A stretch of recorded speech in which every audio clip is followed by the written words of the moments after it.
মুর্শিদাবাদের ঘটনা নিয়ে বিজেপি যে রাজনৈতিক অপপ্রচার করছে তা সম্পূর্ণ প্ররোচনামূলক এবং উদ্দেশ্য প্রণোদিত। মুর্শিদাবাদের ঘটনা নিন্দার, মুর্শিদাবাদের ঘটনা কেউ সমর্থন করে না। মুর্শিদাবাদের ঘটনার পর মাননীয় মুখ্যমন্ত্রী এবং পুলিশ প্রশাসন সমস্ত দায়িত্ব পালন করেছে। ক্ষতিপূরণ থেকে শুরু করে যাদের মৃত্যু হয়েছে তাদের পরিবারকে ক্ষতিপূরণ থেকে শুরু করে যাদের ক্ষতি হয়েছে, যাদের দোকানের ক্ষতি হয়েছে, সমস্ত রকম কর্তব্য প্রশাসন পালন করেছে, সরকার পালন করেছে। পাশাপাশি ধরপাকড়, গ্রেফতার সমস্তটা চলছে দোষীদের। এর পাশাপাশি একটা লার্জার কনস্পিরেসির একটা অ্যাসপেক্ট রয়েছে। কি করে বাইরের লোকেরা ঢুকলো, সীমান্তের ওপাশ থেকেও ঢুকতে পারে, এপাশ থেকে কিভাবে বাইরের লোকেরা ঢুকে পড়লো তার তদন্ত চলছে, তার সমস্ত ইঙ্গিত পাওয়া যাচ্ছে।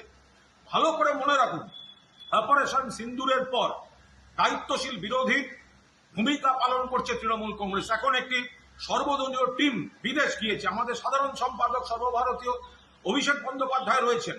যখন দেশ এক হয়ে সন্ত্রাসের বিরুদ্ধে লড়ছে, তখন এই বিজেপি নেতারা মুর্শিদাবাদ নিয়ে যে অপপ্রচার করছেন, যে বিভেদকামী রাজনীতি করছেন, এটা কিন্তু সম্পূর্ণভাবে একটা চক্রান্তের অংশ। আমরা এর তীব্র বিরোধিতা করছি। যে ঘটনা ঘটেছে তা নিন্দার, কিন্তু তার পরিপ্রেক্ষিতে সমস্ত কর্তব্য পালন করেছেন মমতা বন্দ্যোপাধ্যায় এবং সরকার।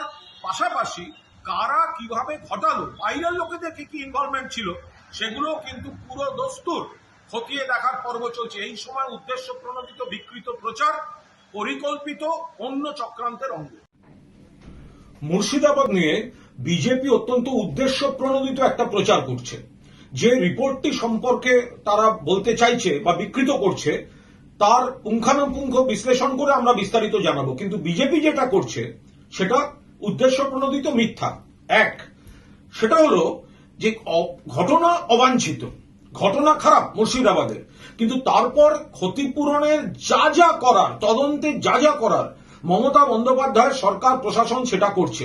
যাদের প্রাণ গেছে তাদের পরিবার, যারা আহত তাদের পরিবার, যাদের দোকান বাড়ির ক্ষতি হয়েছে তাদের পরিবার, সমস্ত ক্ষতিপূরণের ব্যবস্থা হচ্ছে। দুই, যারা দোষী, যারা হামলাকারী তাদের ধরপাকড়ের ব্যবস্থা হচ্ছে, তাদের আইনি শাস্তি বিচার সমস্ত ব্যবস্থা হচ্ছে। তিন, বহিরাগত যে অ্যাসপেক্টটা আছে, অর্থাৎ সীমান্তের ওপাশ থেকে লোক আসতে পারে, ওদিক থেকেও লোক আসতে পারে, বাইরের লোক ঢুকে একটা দৃশ্য তৈরি করার কথা হতে পারে, এর পূর্ণাঙ্গ তদন্ত চলছে।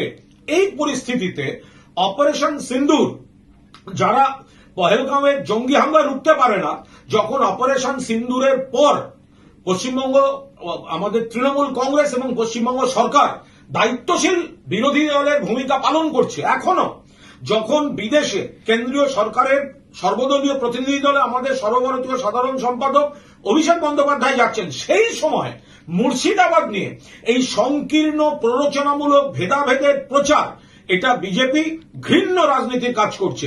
বাংলা সম্প্রীতির জায়গা, সবাই এক আছে, ভালো আছে, পুলিশ প্রশাসন গোটা পরিস্থিতি নিয়ন্ত্রণে এনেছে। এই সময় নতুন করে বিষ ছড়াবার চেষ্টা করছে এই অমিত মালব্য এবং বিজেপির লোকজন।